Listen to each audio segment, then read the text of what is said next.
I'd like to discuss Inquisitor Ameridan. Of course, your predecessor. Existing historical records are contentious. Some say he was a devout Andrastian. Others suggest he cared little for religion, gaining leadership of the Seekers through Emperor Draken's friendship.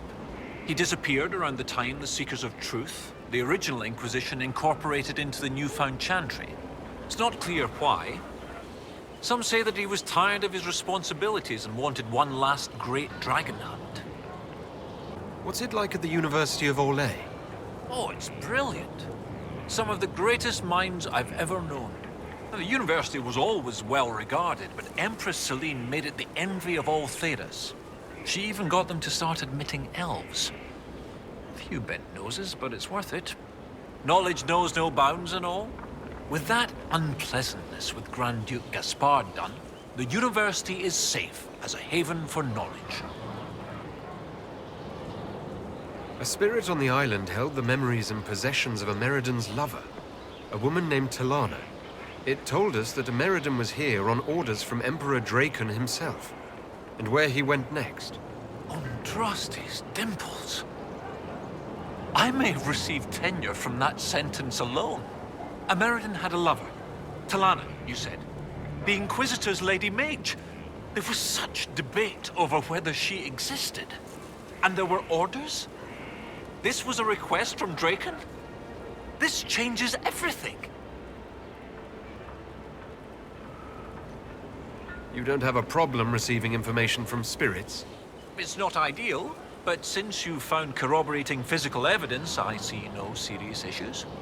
Any study of great wars and battlefields carries an inherent risk of contact with demons or spirits.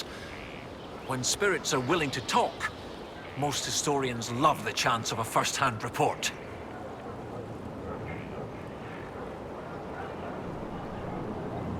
You were surprised to hear that Ameridan had a lover? Yes. This Talana you mentioned. Her existence has been hotly debated. Some scholars took Inquisitor Ameridan's respect for the Chantry to imply that he remained celibate. In ages past, there were stories about him and his lover, a mage. They made it out to be a star-crossed romance. The Chantry silenced the stories strenuously. What does it change, knowing that Ameridan was on a mission from Emperor Draken? Everything. One current theory holds that Ameridan was selfishly throwing off his responsibilities to go hunting. Another suggests Draken had him removed or even killed because Ameridan opposed the Navaran Accord. But if this is true, then Ameridan was a loyal servant of Orlais. He was not an embarrassment. He was a patriot protecting Orlais while Draken fought in the Second Blight. At the very least, we've found something to work with. The spirit said to follow the river to the north, and something about spires or spikes. Up the river, the scouts have had trouble with Hakkonites up there. I'll continue my research, but for now, your guess is as good as mine. I'll speak with you later. Get back!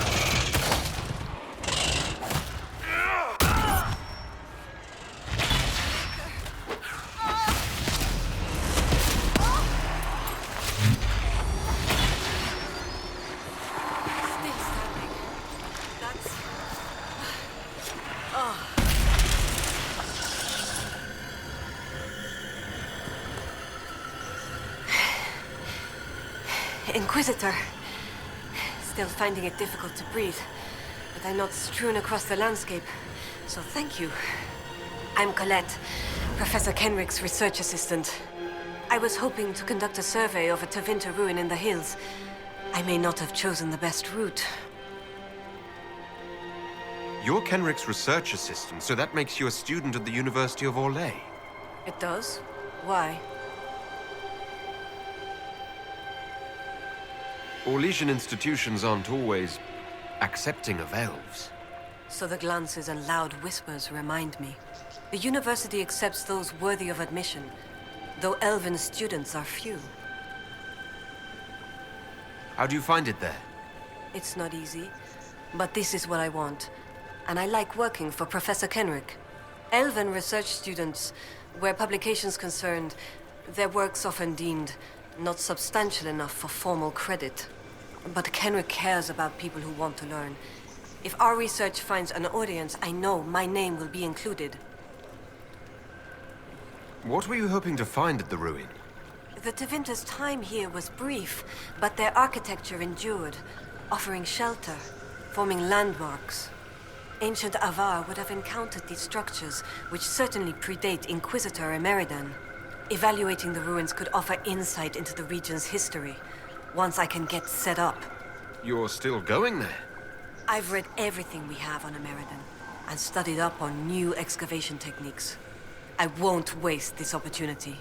If you've a map, I can show you my destination, if you'd be interested in the findings. Stay safe. I will. Over there. Just in time! Join the fray!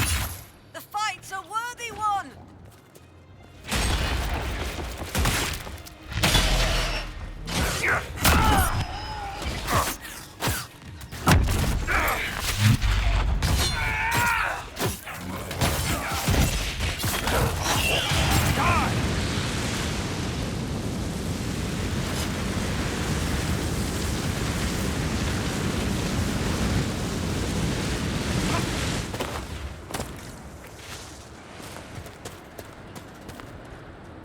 Well fought. I'd heard lowlanders were about. You'd be the Inquisitor, from the hand. Your cousin was looking for you. Oh? Oh! The fishing! I was to help Lena with the fishing. I must make an offering to the gods first. Shall I give your names in the prayer? What's an offering prayer? I've climbed this hill 1,000 times. Today, it was as if a wind from the spirits lifted me. I was going to thank the gods with a brace of nugs. That beast must have scented the meat. You offer meat to spirits? The Lady of the Skies sends her birds, and Korth Mountain Father sends his wolves and bears. They wouldn't normally hear the prayer of a lowlander, but since you helped in the fight, I'll speak for you. I'd be honored to be mentioned in your offering. The spirits will remember. That generally helps to respect local traditions now and then. A prayer. To spirits. Is this wise? Sometimes a spirit's attention can linger.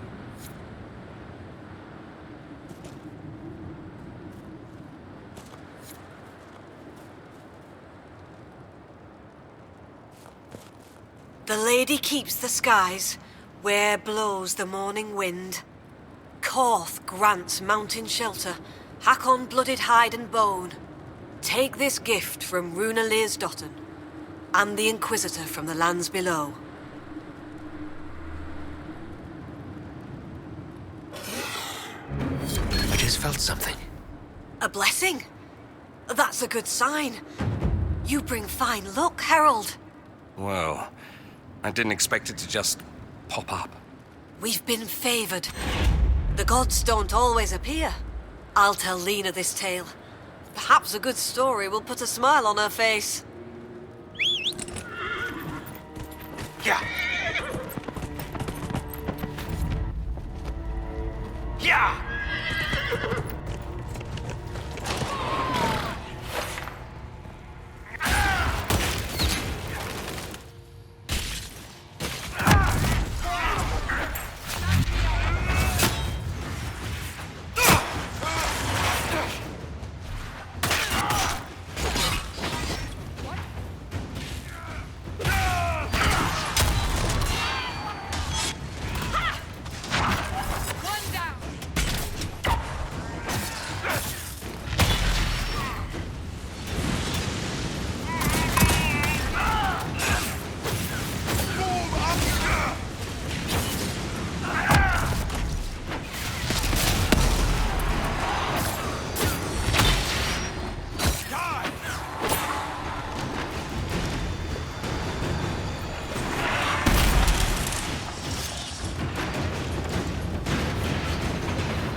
Goat-kissing, blood-drinking, Hackonite chicken craps!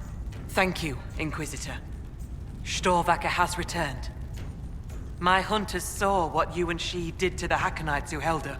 In trapping Storvacker, the jaws of Hakkon broke their peace oath with Stone Bear Hold. Our blades are yours. I assume your bear is all right after whatever they were going to do to her. She is fine. As for what they were going to do, my hunters brought items back from where they held Storvacker. I know what they intended. It is not something you will like. Something few Avar would tell Lowlanders. But you must hear it. The jaws of Hakkon sought to bind their god in mortal form and bring war to the lowlands. A god? Yes. Hakkon Winter's Breath, bringer of the cold winds of war. How do you send a god to attack someone? With much blood and many foolish rituals. Though you have given them pause, they will try again. Ages ago, the old jaws of Hakkon did the same. They brought their god to life to destroy the lowlands. Their foolishness lost Hakkon to all Avar. Now they would free him and begin again. What did you mean when you said that their foolishness lost Hakkon to all Avar? When they bound Hakkon to mortal form, he became blood of this world. He could hear no prayers, nor speak to the augurs. All he could do was kill. Then he vanished instead of dying, as though rendered mute, lost for ages. If they sought to free him from mortal form, I could understand. Making him attack the lowlands is a fool's work. The Avar wouldn't like the idea of war with the lowlands. Is that what your skalds say? It does us no harm to be feared. If our land is threatened, we will happily fight.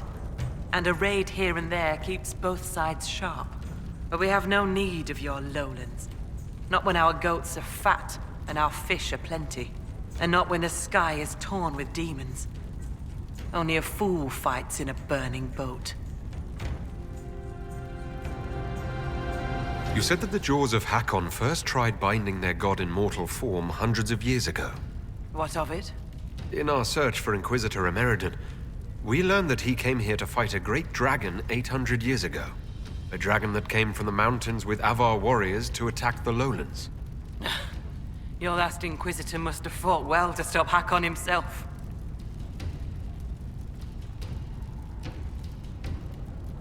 You're not bothered by the idea that our Inquisitor killed your god?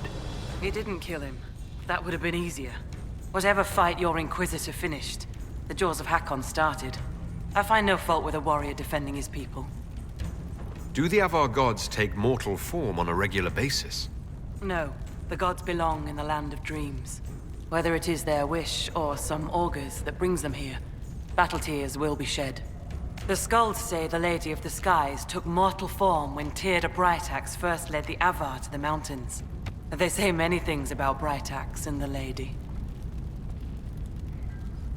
Based on what we know, what must we do to stop the jaws of Hakkon? Their hold is an old lowlander fortress. It is shielded by a great wall of ice. Magic even the Hakkonites do not know. Unravel its magic, and we will scatter their bones so the Lady never finds them. We still need a way to melt the wall of ice around the Hakkonites' fortress. Do you have any ideas? No. It is lowlander magic and nothing to do with us.